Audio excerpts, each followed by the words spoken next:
Ողջույն սիրելի հայրենակիցներ, եթերում Անտապանն է։ Եվ այժմ մենք զրուցելու ենք ազգային օրակարգ կուսակցության խորհրդի անդամ պատմաբան Հայկ Փադյանի հետ։ Ողջունում եմ, սիրելի Հայկ։ Բարև ձեզ։ Շնորհակալ եմ, որ ընդունել եք հրավերը։ Ես եմ շնորհակալ հրավերի համար։ Եթե ձեր ընկերը ձեզ զանգահարի եւ հարցնի, ինքը ասենք գտնվում է Հայաստանից դուրս։ Նա ազգությամբ կարող է եւ հայ է, որովհետեւ նա հետևում է մեր իրադարձություններին եւ ասում է. Հայկ ընկեր ջան, ինչ է կատարվում Հայաստանում։ Բոլորը բոլորին հայհոյում են։ Ինչ է անում Փաշինյանը եւ ինչու է այդքան աղմկալի անում այդ ամենը։ Նույն Վարդան Ղուկասյանին,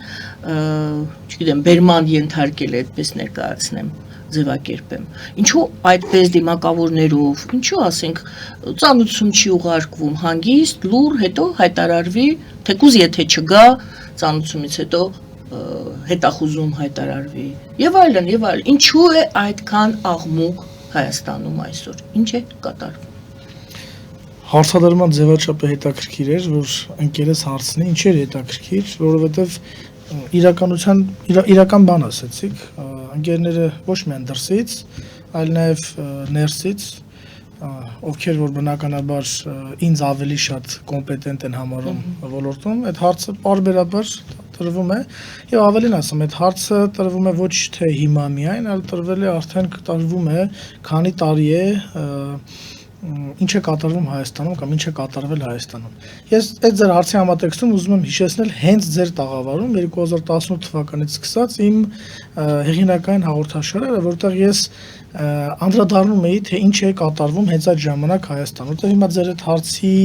հարցին պատասխանելուց ակնարկներ եմ անելու կամ մոտավորապես այնտեղ իմ հնչեցած մտքերին եմ նաև այսինքն այնինչ այսօր կատարվում է այսօր չի սկսվում այո միանշանակ հիմքերը գնում են ավելի խորը շատ ավելի խոր ես կփորձեմ շատ ավելի խոր կնկատի ունեմ եթե տես խորքով կգնանք դարերի խորքը բայց գոնե 30-35 տարի առաջվա խորքից կարող ենք սկսել բայց ես ուզում եմ հիմա ձեր հարցին պատասխանել 18 թվականից առնվազն սկսած այսինքն ներկայիս իշխանությունների երբ որ այս վարչակարգն եկավ իշխանության ուրեմն ինչ է կատարվում այսպես տենց շոուով, այդպես չգիտեմ, մի քիչ տրագիկոմեդիական մեջ, եթե մեր հետ չլիներ այս ամենը, չէ, կարելի է իսկապես, չգիտեմ, նստել նայել եւ, չգիտեմ, տես նույնիսկ ծիծաղել ասենք Վարդան Ղուկասյանին այդպես վազելով տանելը, նա վազում է։ Ինչ որ տրագիկոմեդիա, ինչ որ հումորային, բոլորը հատակի են տալիս այդ ամենը։ Դա ողբերգություն է, հումորն իրար է, դեռ այդպիսի ժանր կա, թատրոնի մեջ տրագիկոմեդիան է, երևի չէ, հիմա մենք այդպիսի օրեր ենք ապրում, բայց ինչ է իրականում, հայ այդպես եթե գնանք խորքային եւ փորձենք վերելուծել, այդպես պատմական առանցքով, նաեւ համաշխարհային պատմության մեջ տարբեր տենց դրվագների հետ համեմատելու ինչ է կատարվում։ Ես դրա մասին անձնապես 2018 թվականին ասել եմ, որ Հայաստանում տեղի է ունեցել ոչ թե հեղափոխություն, այլ իշխանության փոխանցում, հանձնում։ Ես այդ ժամանակ հիշում եմ, թե ինչ այդպես չակերտավոր ասենք փոխաբերական կտանքների է ենթարկվում, այսինչ ես ասում եւ այլն։ Հիմա ուզում հենց այդ համատեքստում պատասխանել։ Եթե նույն ձեր կողմից նշված մարդը, հա, Գյումրիի քաղաքապետը ընտրված, տարբեր հանցանքների մեջ էր մեղադրվում ոչ միայն հիմա, եթե միջողությունը չի դավաճանում եւ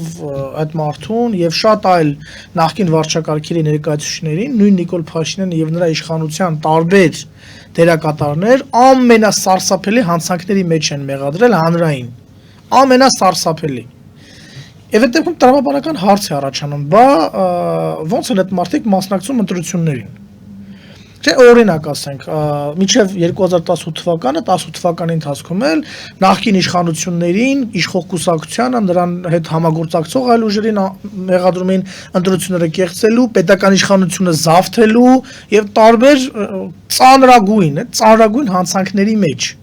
Հիմա կամ այդպես չէր, կամ եթե այդպես էր, բայց նույն ուժերը, որոնք պետական իշխանությունն են ուզուրպացրել, ըստ գործող իշխանությունների ներկայացուցիչների ոնց են նույնիսկ շարունակել թույլատրել նրանց մասնակցել ընտրություններին չի ստացվում չէ տրամաբանական կապ ոնց որ չկա եւ մեկ էլ հանկարծ նրանք հիշում են այդ ամեն ինչի մասին երբ որ ինչ որ իրադարձություններ են տեղի ունենում կամ դեմ ընտրություններ կան կամ եւ այլն հիմա սա իմ կարծիքով այդ շոուի, հատվածը տեղավորում է նախկին ներկա այդ խաղի մեջ։ Տեսեք, իրենց ներսի, իրենց գժտություններով, իրենց ներսում ունեցած, այդպես իշխանության համար պայքարով հանդերձ, նրանք մի համակարգի իրար հետ օրգանական կապ ունեցող թևեր են։ Այս խողովակներով իրար հետ կապ ունեն իրենք։ Եվ երկուսի համար էլ խիստ կարևոր է, որ այդ համակարգը, որի մեջ իրենք գործում են, պահպանվի։ Որտեվ եթե կան համակարգից դուրս ուժեր, համակարգից դուրս գտնվող ուժերը սպառնալիք են երկուսին էլ։ Ես մի բան ճշտեմ, հա, որքան ես հիշում եմ, դուք կայակոչեցիք մեր հաղորդումները, որ եւ ձեր այդ միտքը, որ իշխանության փոխանցում է տեղի ունեցել, դուք նկատի ունեիք Սերժ Սարգսյանը եւ Փաշինյանը իրար հետ, չգիտեմ, պայմանավորված էին թե ինչ էին, ամենայն դեպս գիտակցված փոխանցում էր իշխանության Սերժ Սարգսյանի կողմից Փաշինյանի։ Հիմա որ ասում եք այդ անոթները, դա Սերժ Սարգսյան, Նիկոլ Փաշինյան նկատի ունեք, թե Քոչարյան եւ Սերժ Սարգսյանը դուք մի դաշտում եք դիտարկում, քանի որ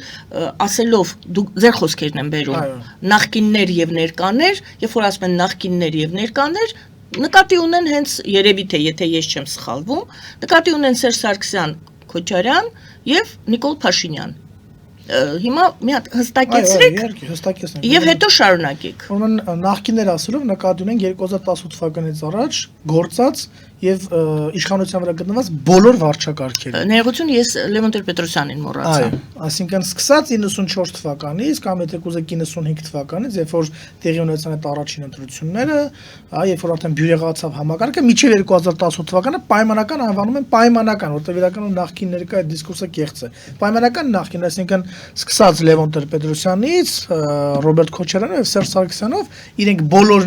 բոլորն էլ այդ նախկին կոչված համակարգ, նախկին կոչված վարչակարգերն են ձևավորել, որոնք էլ իրար հետ եւ ոչ միայն նրանք, այնտեղ տարբեր այլ կուսակցություններ են եղել, տարբեր դերակատարներ են եղել, որոնք այսօր նույնպես քաղաքական դաշտում կան։ Այսինքն այդ բոլորը միասին իրար հետ համատեղ որոշումներով, իրար հետ այսպես զուգակցված, կապակցված, երբեմն իրար հետ նաեւ պայքարի մեջ գտնվելով 2008 թվականի դեպքում ինչ է։ Դրան էսա կանդրադառնանք, իրար հետ նույնպես պայքարի մեջ գտնվելով հանդերձ ծնել են Նիկոլին, սնել են Նիկոլին եւ ընդհանուր նիկոլիզմը։ Եվ ի վերջո Նիկոլին 2018 թվականին փոխանցել են իշխանությունը համատեղ։ Դա տեղի ունեցել բոլորի կողմից համատեղ։ Հիմա դա եղել է ներքին պայքարի արդյունքում, ինչ-որ մի փուլում, դա եղել է նաև Նիկոլին կամ նիկոլիզմը սնուցելով, չէ, տարբեր բաներ ունենք, փաստեր ունենք կամ տարբեր վկայություններ ունենք Նիկոլ Փաշինյանին տարբեր ժամանակներում այդպես ֆինանսական սնուցումների հարցում, նրան, չգիտեմ, տարբեր հովանավորելու հարցում, ամնիստիաներ տալու հարցում, քաղաքական դաշտ բերելու հարցում, ազգային ժողով մտցնելու հարցում եւ այլն բազմաթիվ են։ Եվ այդ բոլորն արվել է նախկին վարչակարգերի, նախկինում իշխանական լծակներ ունեցող ուժերի կողմից։ Հիմա դա փաստ է, այսինքն ինձ համար առնվազն, եւ ես կարծում եմ քաղաքականությունից, քաղաքագիտությունից հասկացող մարդկանց համար սա փաստ է։ Այսինքն ներկա եւ անցյալը, երբ որ ասում ենք, դուք ասում եք դա ոչ ներկա է, ոչ անցյալ, դա շարունակական է եւ սկսած Լևոն Տեր-Պետրոսյանից մինչեւ Նիկոլ Փաշինյան դա նույն շղթան է։ Այստեղ փակագծերում ես հարցրեցի այդ դեպքում 2008 թվականը ինչ էր, մարտի 1-ի մասին է խոսքը։ Նույն ներքին իշխանության մեջ, այսինքն նույն համակարգի մեջ տեղի ունենում պայքար։ Այսինքն համակարգը նույնն է, բայց համակարգը ունի տարբեր թևեր։ Օրինակ հիմա, չգիտեմ, համակարգը կարանք ասենք 3 գլխանի է կամ ուզեք 4 գլխանի է, բայց դա նույն համակարգն է, որի վրա իդեպ նստած է մետրոպոլիան, որի վրա մետրոպոլիան մեկն է։ Մետրոպոլիայից են գալիս այդ բոլոր 4 գլուխներին կամ այնտեղ դա 4 գլուխների սատելիտներին, հրահանգները, ցուցումները։ Բացատրենք, որ եթե մետրոպոլիան նկատի ունենք արտաքին է, Ռուսաստանն է, թեպետ հիմա նկատի ունի մեր բանախոսը, թեպետ հիմա որոշակի այդպես տեղաշարժեր են կատարվում նաև արտաքին ուժերի հարցում, որտեղ ուժեղանում է արդեն եւ ահագնացող տեմպով ուժեղանում է թուրք-ադրբեջանական ազդեցությունը Հայաստանում գործող տարբեր դերակատարներին ու հիմնականում իհարկե հələ որ դերակատարը մեկն է,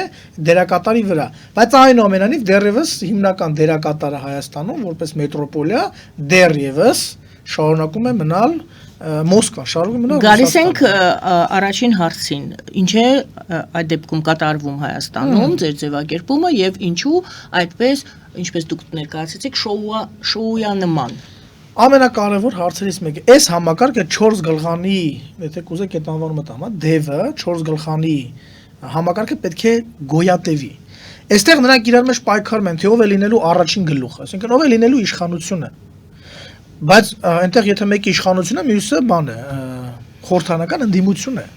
Այսինքն իշխանությունը մեծ գաթա է, պես եթե այտենց ալեգորիայով ասենք, գաթայի առուծի բաժինը գնում է այդ պայն իշխանության վրա գտնվողին, բայց այնտեղ այն մյուսներն ունեն իրենց դերերը, ինչպես դերերի բաժանում է, այսինքն։ Այո, իհարկե դերերի բաժանում է, որից բխում է նաև մասնաբաժինը, նաև բարիքը, որ իրենք ստանում են։ Բնականաբար իրար մեջ պայքարում են, ով է ավելի շատ այդ բարիքից օգուտ վերցնելու։ Նույն 2008 թվականն էր դա, եւ Հայաստանում տեղի ունեցած այդ բոլոր այդ իրադարձությունները հենց այդ համատեքստում են եղել։ Իհարկե նորից կրկնում եմ, արտաքինի ֆակտորը միշտ եղել է, միշտ կա եւ այնտեղ նաեւ երբեմն որոշակի վճռորոշ ազդեցություն է ունեցել, ոչ միայն եղել, այլև վճռորոշ է եղել։ Չգիտեմ 99 թվական, 2018 թվական եւ այլն։ Եվ երբ որ այս համակարգից դուրս ինչ որ վտանգ են նշмарվում, այս բոլորը իրար հետ միասին, իրենց ներքին գժտություններով, իրենց ներքին նույնիսկ ներքին ներհամակարգին թշնամանքով հանդերձ միավորվում են այդ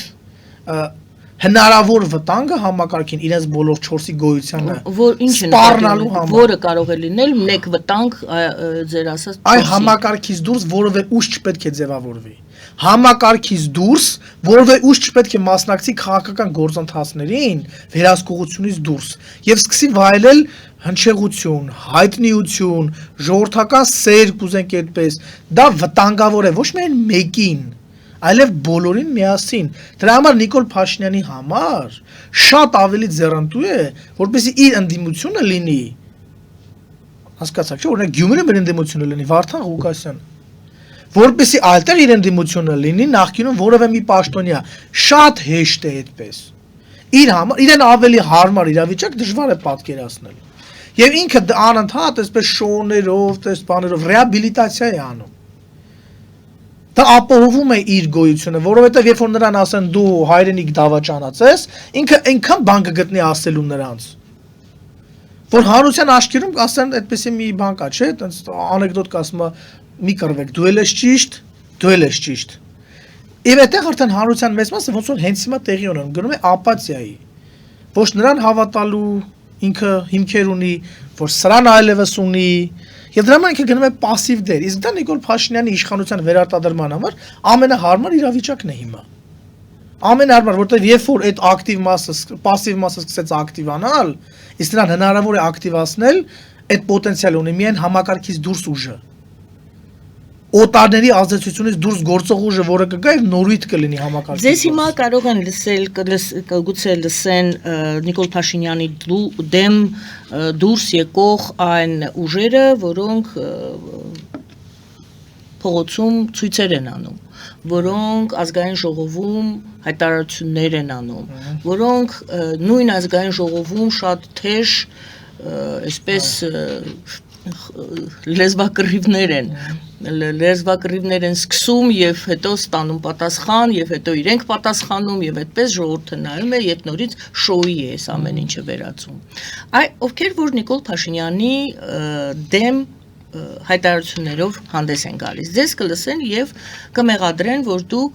փաստորեն ասում եք, որ այս ամենով, ինչ որ իրենք անում են, իրենք նպաստում են, որպեսզի այս խաղը շարունակվի, այս շոուն շարունակվի,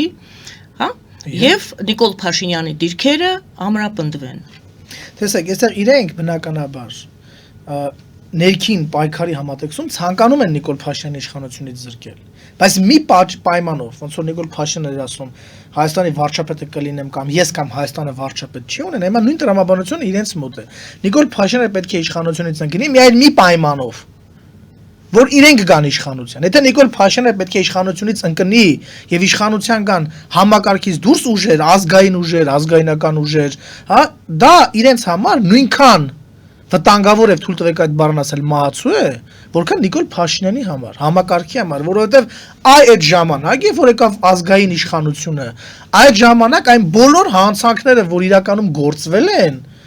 այդպես չեն դառնալու, այդ ծածկատնոց բարձրացվելու են ջրի երես, տեղի ունենալու լյուստրացիա 94 թվականից սկսած, ով ինչ է բանակցել, ով ինչ է արել, որտեղ են գնացել Հայաստանի Հանրապետության հսկայական ռեսուրսները, ինչի են էս արել էս Կազանում, ինչի են արել այնտեղ, չգիտեմ, Քյուեսթում, ինչի սա չեն արել, ինչի Հայաստանի էս ամեն ինչը վաճառվել, օտարվել, բազմաթիվ հարցեր են բարձրացվելու, որոնք ոչ թե ծածկադմփոց են արվելու եւ իրենց գլխին արկախվելու են, որ հենց հանկարծ ուզենան Նիկոլ Փաշինյանի իշխանությանը վտանգ սպառնան, Նիկոլ Փաշինյանը այդպես դրա գլխներին դա կախի եւ շոու անի, այլ իրապես են այս հարցերը բարձրացվելու եւ ամեն մեկը իր պատասխանատվության բաժինը կրելու է,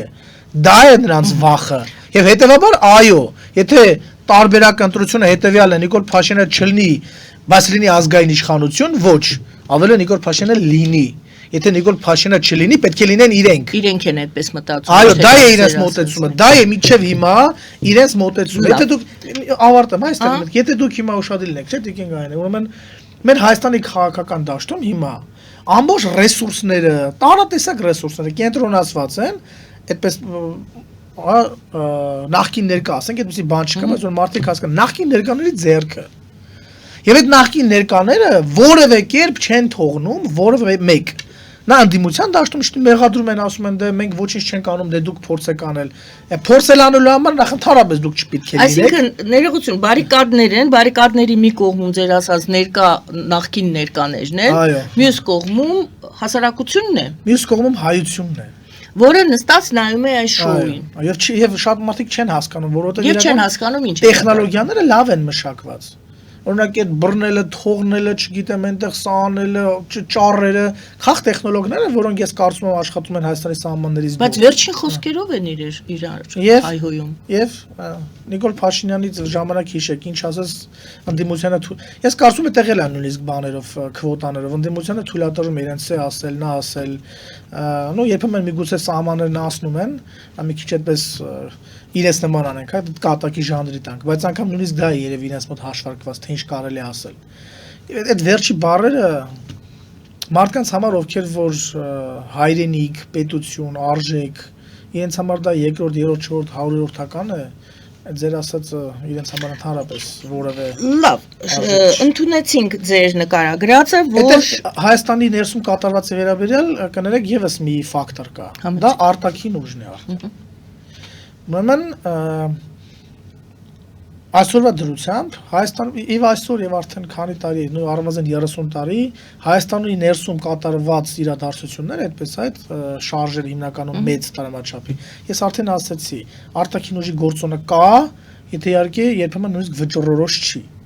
Ժամանակին իհարկե այդտեղ հիմնական խնդիրը Արցախի խնդիրն էր, հիմա արդեն ճանապարհներ եւ այլն, որոնք գլխավոր այնպես հետաքրքիր բանն են Հայաստանից, հա, որպեսզի նո Հայաստանից չասենք, այս տարածքից, որին արտաքին ուժեր ուզում են բնականաբար ամեն մեկը իր վերահսկողության տակ պահել։ Հիմա տեսեք, Հայաստանի այսօրվա գործող վարչակարգ իր պարագլխի գլխավորությամբ փորձում է իր իշխանությունը ապահովելու համատեքստում խուսանավել։ Միակ խնդիրը հետևյալն է, ինքը պետք է վերարտադրվի։ Ժամանակին, երբ որ ինքը եկավ իշխանություն, Մոսկվան էր դա երաշխավորում, որ ինքը պետք է լինի Հայաստանի իշխանություն։ 2021 թվականի ընտրություններին արտահերթ Մոսկվան երաշխավորեց, որ նա նորից վերընտրվի, եւ Մոսկվան երաշխավորեց ինչպես։ Հայաստանի ներսում իր ազդեցության գործիչների ուժերի միջոցով ներքին բան էներգիան պարպեցին, չգիտեմ, նորից նախկին ներկա գործարկեցին եւ պարտված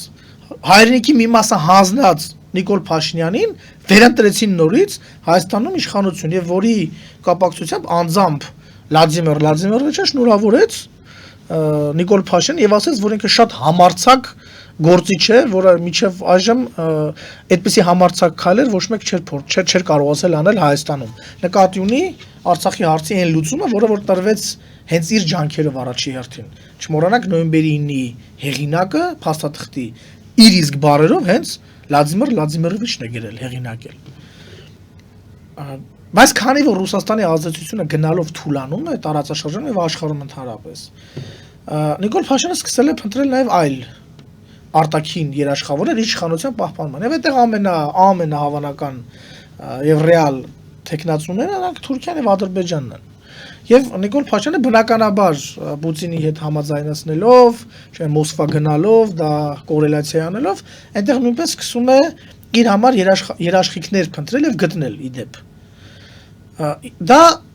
ինչի համար է վտանգավոր երբեմն Ռուսաստանի համար, որովհետեւ վտանգ կա, օրինակ, հա, որ կարող է ռուս-թուրքական ազդեցությունը շատ ավելի ուժեղանա Հայաստանում կամ ավելի արագ ուժեղանա, քան դա ռուսական կողմից ձեռնտու է, մեր մասնավորապես Հայաստանում։ Եվ երբեմն պարբերաբար Հայաստանում, եթե դուք ուշադրվեք, ինչ որտես բաներ ա լինում, ալիքներ ա լինում։ Այս ալիքները, եթե մի կոպիտ ասենք, Ռուսաստանի կողմից Լազիմովի կողմից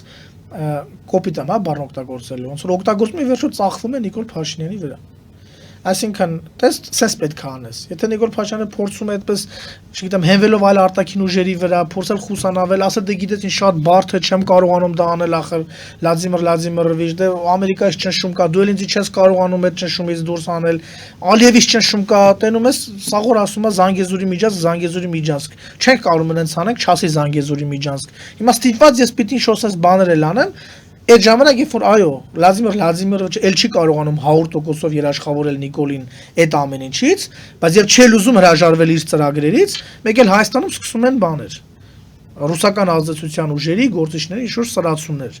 Հիշում են, որ պետք է փրկել հայրենիքը։ Երբ սա սկսում է ինչ-որ տես չափերի հասնել եւ այլն, բնականաբար մի հատ այց ա լինում, զանգ ա լինում, որտեղ գալիս են համաձայնության եւ այս շարժումը որ կար սկսում է մարել կամ այլևս ինքից դերը կատարել է դե այդ գործիչին նույնիսկ կարելի է ոնց որ եւ տեղի ունեցավ իդեպ Ադրբեջանի հետ այդ հարցում այս գործիչին կարելի է այլևս հանձնել հիմա մոտավորապես այդպիսի մի հերթական փուլն ենք տենելու հա տեսնում Հայաստանում հիմա ինչ-որ լարումներ կլինեն չգիտեմ 2026 թվականն է չէ արժևում պայմանագրի ստորագրել կա արժևում եւ ռուսական կողմը իր ազդեցության գործիչներին, իր ազդեցության ուժերին օգտագործելով փորձում է Նիկոլ Փաշինյանին չթողնել, որպեսզի նա որևէ կերպ հանկարծ նույնիսկ փորձի հակադրվել կամ ոչ թե հակադրվել, այլ խուսանավել, ձգձգել այն ինչ որ ինքը ուզում է։ Եվ ասեմ, որ այդ ռեսուրսը գնալով նվազում է։ Ում ռեսուրսը ռուսական այդ ռեսուրսը գնալով նվազում ռեսուրսը ազդելու Փաշինյանի վրա ռեսուրսը գնալով իր ինքի այսինքն Փաշինյանը ավելի ինքնուրույն է դառնում կարողանում չի դառնում մոկին ռեսուրսն է բանանում նվազում եւ Նիկոլ Փաշինյանը այս պարագայում Ռուսաստանի համար էլ է դառնալու անփոխարինելի գործիչ եթե հիմա Ռուսաստանի համար Նիկոլին օրինակ է այլընտրանքային ինչ-որ տարբերակներ հնարավոր է կամ կան այլընտրանքներ որոնք կարելի է դիտարկել։ Օրինակ նույն Թուրքիայի համար Նիկոլ Փաշինյանը անփոխարինելի գործիչ է։ Չես կարող հիմա Հայաստանի քաղաքական դաշտում նույնիսկ հայտնի, կիսահայտնի գտնել մեկին, որը կարող է փոխարինել։ Չնայած թուրքական գործիչները ոնց որ ներքևի օղակներում պատրաստում են քաղաքասարակություն, բան այդպեսի տենց ինչ-որ մեջներից մարդիկ են փորձում պատրաստել ապագայի համար։ Բայց հիմա անփոխարինելի է նա։ Ռուսաստանի համար նա փոխարինելի կարող է, փոխարինողներ կարող են դիտարկվել տարբեր մեծահարուստներ, տարբեր չգիտեմ ինչ-որ գործիչներ, բայց գնալով այս գործիք ենքանը կիրառվել եւ կիրառվում, որ անգամ հասարակ մարդկանց համար սկսում է սա հասկանալի լինել։ Այդ կապերը, այդ սխմելու կոճակները եւ ինչքան դա հայտնի է դառնում, այնքան այդ շոուների ազդեցությունը մարդկանց վրա նվազում է։ Եվ հետեւաբար, այո, աստիճանաբար ես կարծում եմ ժամանակի ընթացքում Նիկոլ Փաշինյանը Ռուսաստանի համար էլ է դառնալու անփոխարինելի գործիչ։ Անփոխարինելի։ Ոչ թե Ռուսաստանի Նիկոլ Փաշինյանը ձեռնտու չի լինելու, այլ ուղղակի այլևս անփոխարինելի գործիչը Նիկոլ Փաշինյանն է լինելու եւ փորձելու են Նիկոլի միջոցով բոլոր հարցերը լուծել։ Բայց դա կարծում եմ դրան դեռ ժամանակ կա, էլի, տեսակետը լսեցինք ձեր, հետաքրքիր էր։ Եվ վերադառնամ իմ հարցին, որը չհասցրեցի տալ, եթե երկու բարիկադի բաժանեցիք դուք, միտեղ ուրեմն, ինչպես ասում եք, 4 նախկին եւ ներկա, այսպես իշխանությունները մինչ այժմ Հայաստանում դորանկախ Հայաստանի առաջին օրվանից մինչեւ այսօր գոյություն ունեցող իշխանություններն են, որոնք իրար հետ համաձայնեցված, դերերը բաժանած, անընդհատ հետաքրքիր են փորձում հետաքրքիր շոուներ կազմակերպել, որպեսզի հասարակությունը նախ մոլորության մեջ մնա եւ երկրորդը ակտիվ լինի, ակտիվ եւ Այդտեղ կարևոր է ասել, որ այդ 4 գլուխները նորից, հա, ասենք, իրար մեջ են պայքարի մեջ իշխանության համար, այնպես չէ որ իրենք շատ Հա, դե աթոռը մեկն է։ Այո։ Աթոռը մեկն է, 4 կողմը պատտվողը 4 հոգի է։ Բայց նրանց բոլորը միավորում է կորպորատիվ շահը։ Հասկանալի, այդ արդեն մնացածը կարելի է պատկերացնել, եթե այդ տրամաբանությունը ընդունում ենք կամ մտածում ենք այդ ուղղությամբ։ Հիմա դուք ասում եք ազգային ուժերին չեն թույլ տալիս իրենք այդ դրանով իսկապես բարիկադներ են սարքել եւ թույլ չեն տալիս որ հասարակության վրա սկսի ազդել ազգային ուժը բայց ինչու են ազգային ուժերը այդքան անուշ իրենք պետք է սպասեն իրենց թույլ տա այս քարյակը կամ թույլ չտա ինչու այդ ազգային ուժերը իրենց ուժը չեն կարողանում հասցնել այն աստիճանի, որ հասարակությունը իրենց էլ լսի, իսկ գուցե եւ լսում է, եւ գնա նրանց հետևից, նա լինի այլընտրանք այս մինչ այժմ եղած իշխանություններին։ Շատ լավ հարց եք տալիս եւ ըստ էության խնդրի լուսման հարցն եք տալիս։ Իդեպ ասեմ այդ պայքարը նորից հա ազգային ուժերի եւ այդ ապազգային խմբակի ասենք որտեղ ինքը միատար չի սկսել է դեռևս այդ 90-ականներից հա դեռևս այդ 90-ականից այդ պայքարը գնացել է չգիտեմ եւ ցավոք սրտի ստացվեց այնպես որ օրինակ այդ ազգայնականության հիմքերում կանգնած Մովսես Գյորգիսյան չգիտեմ Լեոնիդ Ազգալցյան ընկան ընդ որում կասկածելի հանգամանքներում ընկան ոմանց հետ գնդակը հետևից էր կպել չգիտեմ Մոնթեին հետախուզություն զգուշացրել որ գնում են Ես Արթուր Մկրտչյանին էլ անպայման կուզեի հիշել եւ այդպես շատ տղաներ կան շատ տղաներ կան որոնք ուժեղ էին եւ որոնք ազգայնական էին եւ որոնք այո անկախական էին իսկապես եւ որոնք կարող էին այդ մեր հաղթանակը ռազմական կապիտալիզացնել եւ այսօրվա մեր իրավիճակը դե չեք պատկերացնի ինչ կլիներ այսօրվա Հայաստանը ինչ կլիներ լավ մենք սիրում ենք հետ նայել մենք ասում ենք նժդեհ չունենք այսօր Անդրանիկ չունենք այսօր հիմա դուք ասեցիք Ազգալձյան չունենք Մոնթե չունենք իսկ գուցե ունենք հարցը հետեւելն է երբ որ նրանք ապազգային համակարգը այդ ժամանակվա հա կարողացավ այս տղաներին Մի խոսքով այս տղաներն այլևս չկային եւ նրանց խանգարող չկար համակարգը բյուրեղացրեց հասկանում եք բոլոր ամբողջ կապիտալը կենտրոնացվեց իրենց ձեռքում ամբողջ եւ հիմա մենք պետք է ռեալ լինենք հա ռեալ լինելով այսինքն երազանքներով ամեն ինչով հանդերձ մենք պետք է հասկանանք որ որպեսզի ազգային ուժերը իհայտ գան օրինակ անհրաժեշտ է որպեսզի ազգային ուժերը չգիտեմ շաբաթական 8 անգամ տարբեր լրատվամիջոցներով իրենց խոսքը հասցնեն։ Հիմա ոնց կարող է դա լինել, երբ որ Հայաստանի Հանրապետությունում գործող, այսօր Հայաստանի Հանրապետության կոչված տարածքում գործող լրատվամիջոցների բացարձակ մեծամասնությունը գտնվում է կամ ճակերտավոր նախկինների կամ ներկաների Բայց դուք ինքներդ գիտեք ինչ դա մի օրինակ եմ բերում լսել եմ այդ ձեր այդ բացատրությունը Եվս մեկ անգամ լսել եմ նրանք դուք ինքներդ եք ասում լրատվամիջոցները նրանք ստեղծել են իրենց լրատվամիջոցները դրա համար հարցնում եմ այդ ազգային ուժեր կոչվածները նախ չեն կարողանում ստեղծել իրենց լրատվամիջոցը այո չեն կարողանում հարցնում եմ էլ ինչ չեն կարողանում միավորվել չեն կարող ընդհանուր գաղափարի շուրջ համախմբվել չեն կարող գալ համաձայնության այդ բոլոր հարցերը որ դուք տալիս եք կան իրականում չեն կարողանում ֆինանսներ իրար հետ միասին հայթայթել այդ բոլոր ինչ որ հիմա դուք որովհետև այդ սաղ կետերը դուք հիմա թվարկելու եք ես գիտեմ այդ բոլորը կան եւ հիմա դուք կարող եք ասեք ինչու չեն անում ես կարող եմ ձեր նման ասել որ Եվ դրանում հաջողվում իմ ամբողջ հարցը հետևյալն է այդ դրանում մեղավոր է Լևոն Տեր-Պետրոսյանը, Քոչարյանը, Սերժ Սարգսյանը եւ Նիկոլ Փաշինյանն են մեղավոր, որ այս դուք ասում եք չեն կարող, մենք այստեղ ասում ենք։ Տեսեք, քանի որ ես այդ ամեն ինչը դիտարկում եմ ազգային ազատագրական պայքարի համատեքստում, ես այդ ամեն ինչը դիտարկում եմ իսկապես, հա, հիմա արտահայտած մտքերի համար հանկարծ նորից չկա բան չանեն, Աջապյանի նման գանասեն այդ ուսես բաներ ես ասել։ Սխալ բաներ մի ասել։ Չես ուզում քաղաքական հնարավորինս կոռեկտ հնչի, որ բանը դες փնտրեն մեջը եւ այդպիսի բան չգտնեն, այսինքն ես այս պայքարը, հա, ձեր ասած համակարգի, իմ ասած համակարգի, հակակոռուպցիոն, հակահայկական, կորպորատիվ, ապազգային համակարգի դեմ պայքարը ես դիտարկում եմ անկեղծ ոչ թե որպես ներսի պայքար, հա, ասենք չեմ քաղաքական պայքարի վրա, հեսա դիտարկում ազգային ազատագրական, չնայած ազգային ազատագրականն էլ ինքը քաղաքական պայքարի մի ձև է, մի ենթատեսակ է, բայց ես այդ ամենը դիտարկում եմ ազգային ազատագրական պայքարի համատեքստում, եւ եթե դու քո երկիրը չես կարողանում ազատագրել, այո, ձեր ասած հարցազրույցը ճիշտ է, մեղավոր չի նա, ով որ քեզ օկուպացրել է, ով որ քեզ, չգիտեմ, գրավել է, մեղավորը ըստ էության դու առաջին հերթին, որ չես կարողանում ազատագրես ինքդ քեզ։ Արդեն քանի 100 տարի է, մասնավորապես վերջի 30 եւ ավել տարին։ Դրա համար առաջին քայլը դիգինգ այն է, մենք գտնում ենք, որ հետեւյալն է։ Դրա համար մարդիկ պետք է այդ համակարգի իրական բնորոշումը, իրական տեսքը տեսնեն, եւ հենց այստեղ է, որ համակարգը ամեն ինչ անում է, արել է եւ հիմա էլ դուք ասեցիք այդ շոուն։ Այդ շոուն էլ հենց այդ համատեքստում է, որպեսզի հանրությունը իրավիճակը այդպես չընկալի։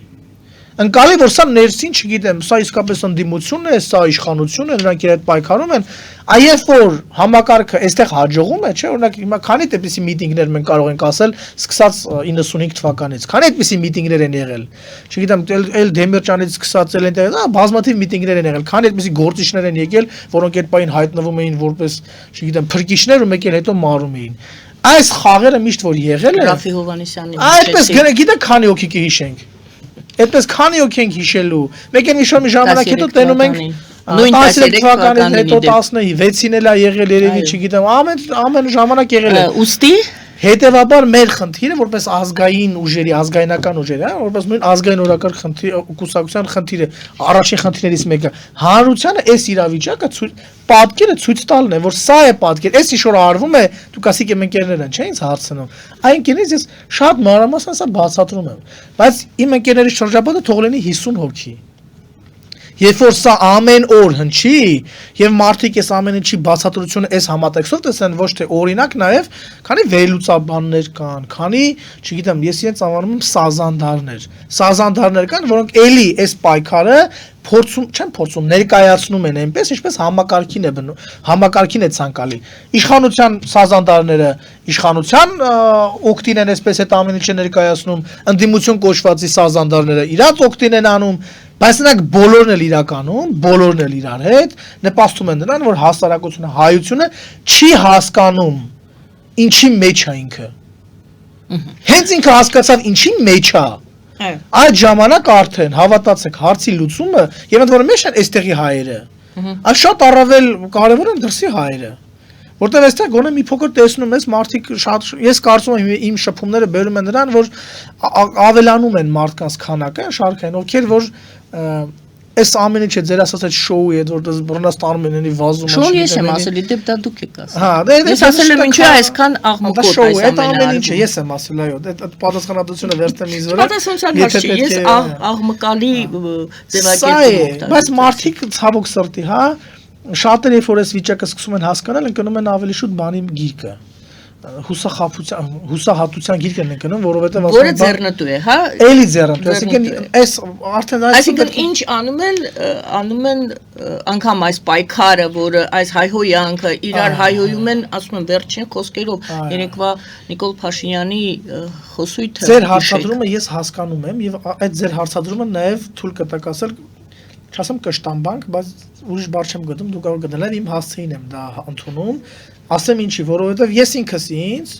իմ անունից եմ խոսում, իհարկե ես մասնիկն եմ ազգային օրակարգ կուսակցության, բայց իմ անունից եմ այստեղ ասում, ինձ եմ ընդունում որպես նաև կշտամբանք, որ ինչի չեք հաջողում։ Գովազդ եմ հայտարարում եթերում, սիրելի Հայկ, եւ գովազդից հետո մենք շարունակենք մեր զրույցը։ Եվ ես կհիշեցնեմ այնուամենայնիվ, որ Փաշինյանը 18 թվականին նա եկավ ազատագրեց, նա ասում էր ես սա կանեմ, նա կանեմ եւ Թավշյա հեղափոխություն հայտարարեց, Թավշյա ձևով իր հայտարարությամբ ազատագրեց Հայաստանը ինչից դա էլ մենք գովազդից հետո կփորձենք բարձել ինչից ազատագրեց Փաշինյանը եւ ինչից է այսօր նա ազատագրում իր այս խոսույթներով եւ գործելավոճով գովազդը եթերում սիրելի հայրենակիցներ։ Ֆելիչե ժամանակակից ատամնաբուժական կլինիկա։ Այստեղ հարմարավետությունն ու խնամքն առաջնային են։ Այստեղ կիրառվում են ատամնաբուժական ամենաժամանակակից տեխնոլոգիաներ, ճշգրիտ ախտորոշում, արդյունավետ բուժում, նուրբ փորձառություն եւ անհատական մոտեցում։ Սկսած սովորական մանրուքներից մինչև առաջադեմ ընթացակարգեր, այստեղ դուք գտնվում եք բարձր որակավորում ունեցող եւ փորձառու ատամնաբուժական մասնագետների ձեռքերում։ Մեր բարեկամական եւ հյուրընկալ անձնակազմն այստեղ է յուրաքանչյուր այցը հաճելի դարձնելու համար։ Ֆելիչե, ձեր առողջ եւ ամենաերջանիկ շպիտը սկսվում է այստեղից։ Եկեք եւ բացահայտեք նորարարության փորձագիտության եւ կարեկցանքի կատարյալ համադրությունը։ Երևան շիփինգ, սենսացիա ստեղ, հա։ Այո, ճիշտ եք եկել։ Սանդրոցներ Երևան ուղարկելը $2.99 օթանավով։ Այո, Իսկ եթե դոլար ուղարկես, դոլար ստանան։ այո, Իսկ որ տանեն տուն հասցնեն, էլի մի տոկոս, հա։ 2%։ Ասա ծրի է, էլի։ Ժողովուրդ սենսացիա, ծրի է։ Նորթ Հոլիվուդ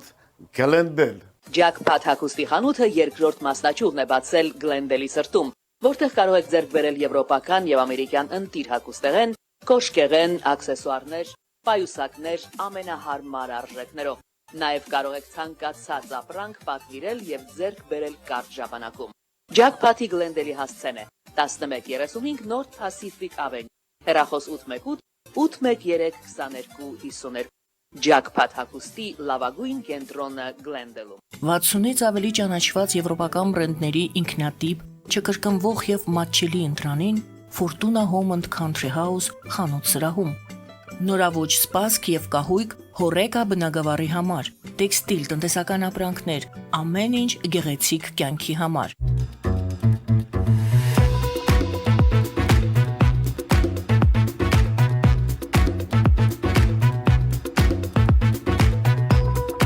Արարատ ռեստորան, ընտանեկան եւ ընկերական ժամանցի լավագույն հասցե, սիրված արտիստներ, հյուրընկալ մթնոլորտ, հարուստ ճաշացան, անմահական խորտիկներ, Արարատ ռեստորան, հասցեն անփոփոխ, սիրով սպասում ենք ձեզ։ Լավագույն պաղպաղակ, բնական, համեղ եւ մատչելի գներով պաղպաղակը կարող եք ձեռք բերել բոլոր հայկական խանութներում։ Պահանջեք հայկական պաղպաղակ, Թամարա պաղպաղակ։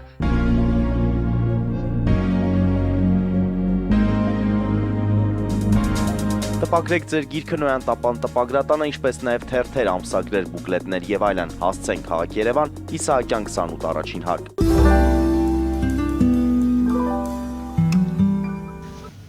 Սիրելի հայրենակիցներ, Հայկ Փադյանի հետ ենք զրուցում ազգային օրակարգ կուսակցության խորհրդի անդամ պատմաբան։ Գովազդից առաջ ես հարց ուղեցի կամ հիշեցրեցի, որ Նիկոլ Փաշինյանը լուծում գտավ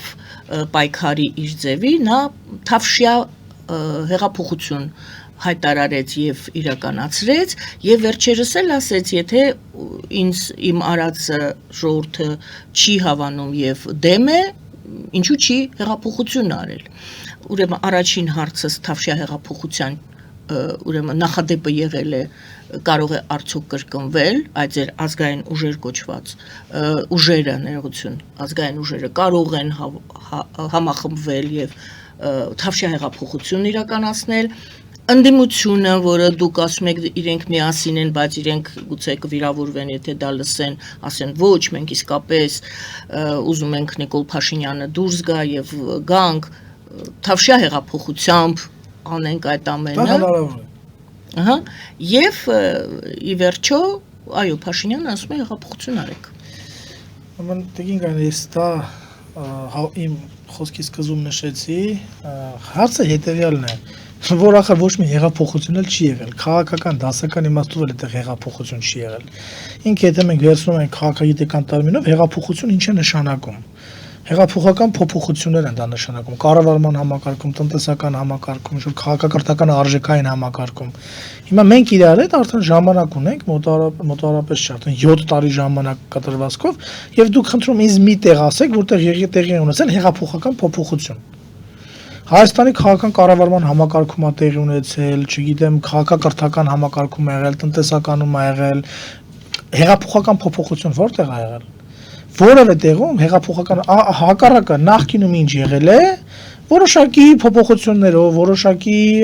update-ներով, նորարարացումները իդեպ դրական իմաստով միայն չէ, այսինքն Ադրբեջանի եւ Թուրքիայի հետ հարաբերություններում հեղափոխություն չի տեղի ունենում հիմա։ Եթե դուք նկատի ունեք, որ Ադրբեջանի Թուրքիայի հետ հարաբերություններում մենք ամբողջությամբ գնում ենք հայկական շահերի զիջելու համատեքստում, այստեղ էլ փոփոխություն չկա հեղափոխական։ Այստեղ էլ չկա։ Որովհետև մենք միջև այդ ինչ անում, թուրքերի եւ ադրբեջանցի հետ հայկական հարցն ենք առաջ տանում, եւ թուրքերի օրինակ երբ որ Թուրքիայի հավաքականը գալիս էր Հայաստան խաղալու, մենք պնդում ենք, որ պիտի Արարատի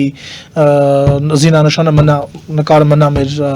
չգիտեմ, բաների ֆուտբոլի։ Պնդում ենք դա։ Մենք օրինակ պնդում ենք, ասում ենք, որ Թուրքիայի որևէ հարաբերություն մենք չենք կարգավորելու, քանի դեռ այս մեր հարցը չի լուծվել։ Օրինակ մենք ասում ենք, որ Արցախի խնդիրը Հոմենակ Ղարաբաղի այս տարածքը չի, դա այս տարածքն է, դա հայկական ասա։ Մենք ինչ էինք ասում այդ։ Այսինքն նույն տրամաբանության մեջ է Այսինքն իհարկե նույն տրամաբանության մեջ է եղել Սերժ Սարգսյանի օրոք։ Եվ դրանից առաջ։ Այսինքն ուղղակի տեմպերն են արագացել, ուղղակի այսօրվա այսօրվա իշխանությունները, այսօրվա վարչակարգը հայկականության հարցում, հայկական երևույթները դրսևորելու հարցում որևէ բան չունի։ Ոչ իզմ ունի, ոչ, չգիտեմ, փորձում է դա քողածածկել, ոչ մի բան չկա։ Չեմ հասկանում, ոչ մի բան չունի, ինչ է։ Այսինքն ոչ մի իզմ չունի այստեղ, ինքը հայկական իրողությունը ամբողջությամբ արտահայտում է։ Ամբողջությամբ, օրինակ չի ասում, մեր Արարատ սարը, բայց գնում է բանակցում է, ասենք կամ չգիտեմ, թաքուն բան անում, ստորագրում է, որ Արարատ սարը մերը չի, մենք չենք ուզում։ Ինքը ասում է, ես Արարատ սարը իմը չեմ համարում, գնում եմ ասում իմը չի։ Եվ այստեղ, այսինքն իրենց հայկականության, Դե ասում են Հայաստանի տարածքում ապազգայնության դաշտում անկեղծ եղել են միշտ։ Դուք ասում եք ապազգային, նա ասում է ես Հայաստանի Հանրապետության շահն եմ պաշտպանում։ Հայաստանի Հանրապետությանը ինքը, ասիկեն իմ հայրենիքի, իմ Հայաստանի Հանրապետության ընկալումը տարբերում է իր ընկալումից։ Եվ դե բնականաբար հիմա մարդկա կարող Հայաստանի Հանրապետությունը ընկալումը, ասենք, միութենականության կազմում։ Մարդել կա Հայաստանի Հանրապետությունը կարող անկալի, չգիտեմ, ասենք որպես վիլայեթության կազմում։ Տարբեր են։ Մենք մեր անկալումներով Հայաստանը մեր պատմական հայրենիքի ամբողջ տարածքն է, մեր հայրենիքն է, մեր Հայաստանը, ու մենք անկախ ենք։ Մենք որևէ մեկի ոչ վիլայեթն ենք, ոչ էլ գուբերնիան ենք։ Դա հիմա դժվար է, դա հիմա միգուցե անհնարին է, ասենք ամբողջությամբ։ Կարող առաջի 100-200 տարում էլ անհնար ավելին, բայց դա որպես իմ Հայաստանի Հանրապետության իմ իդեալն է։ Իրական Հայաստանը սա է։ Իմ ու Իրանը տարբերվում են, ինքը Իրանն է ասում, ինձ Չէ, տեսեք, դուք իդեալ բառը օգտագործեցիք, Փաշինյանը ասում է, այո, թող լինի քո իդեալը, բայց մենք ապրում ենք այստեղ եւ այսօր։ Չէ, ինքը ասում է չպիտի լինի, ինքը ասում է դա պիտի հարվի, ասում է դա պետք է հանվի վերջնական։ Դա մեզ խանգարում է։ Որտեղ դա նույնպես թուրքական եւ ադրբեջանական պահանջ է, չպիտի լինի, դուք ձեր մտքից պիտի հանեք դա։ Չպիտի լինի, որ 20 եղի Ադրբեջանն ասում, որ այդ պայմանագիրը ես չեմ ուզում կնքել Նիկոլ Փաշինյանի հետ։ Նիկոլ Փաշինյանը բարձր է, իրանցն է։ Ինքը ուզում է կնքի, այսինքն հայությունը պիտի դրա հետ համաձայնվի։ Հայությունը պետք է հրաժարվի հայկականությունից։ Ոնց եք պատկերացնում, դա նշանակում է հանրակրվե, ճիշտ է, եթե հայությունը պետք է անի։ Դրան էլ տանել։ Ինչ հարց պետք է դրվի հանրակրվեով, որ նույն Ալիևը համարի, որ ժողովուրդն է տվել Քվեն Փաշինյանին այդ ստորագրելու եւ ժողովրդի հետ է նա ստորագրում, ոչ թե Փաշինյանը։ Ձևակերպումը հստակեցրել է, որ հրաժարվում ենք այն անկախության հռչակագրի դրույթից, որտեղ որ Արցախը միացել էր Հայաստանի Ընդհանրապես դա է լինելու եւ երկրորդը, դա ժամանակի մեջ է լինելու։ Ի վերջո, նկարը հարց լինի այնպես, որ հայությունը ընդհանրապես այս Հայաստանից դուրս, այս տարածքից դուրս որևէ բան այլևս հայկական չի դիտարկում, այսինքն սա է մեր իրական Հայաստանը որևէ այլևս պատմականիվալ, չգիտեմ, որևէ անջատելություն չունի։ Ներողություն ինչ ասեք, իդեալ չունի, բայց ախր այլևս դրան էլ չի ուզում, այլևս երազանք չունի։ Ինքը ստեղ գալու նպատակ ունի։ Հիշողություն ունի, թե չունի։ Ինքը ստեղ գալու նպատակ ունի։ Հարցնում եմ, իսկ հիշողություն պետք է ունենա։ պետք է ունենա։ Իհարկե, այսօրվա կրթական համակարգի փոփոխություններ ինչին են տանում, դա հիշողության, պատմական հիշողությունից արմատներից կտրելուն են տանում։ Դա ժամանակի մեջ է լինելու, իհարկե դա Ալիևի խելքի բանը չի, դա Թուրքիային ավելի շատ առաջինը Թուրքիայից է գալիս, դեք պատմական հիշողության ոչնչացման, ինքնության տարերի ոչնչացման, քաղաքակրթական եսի, չգիտեմ,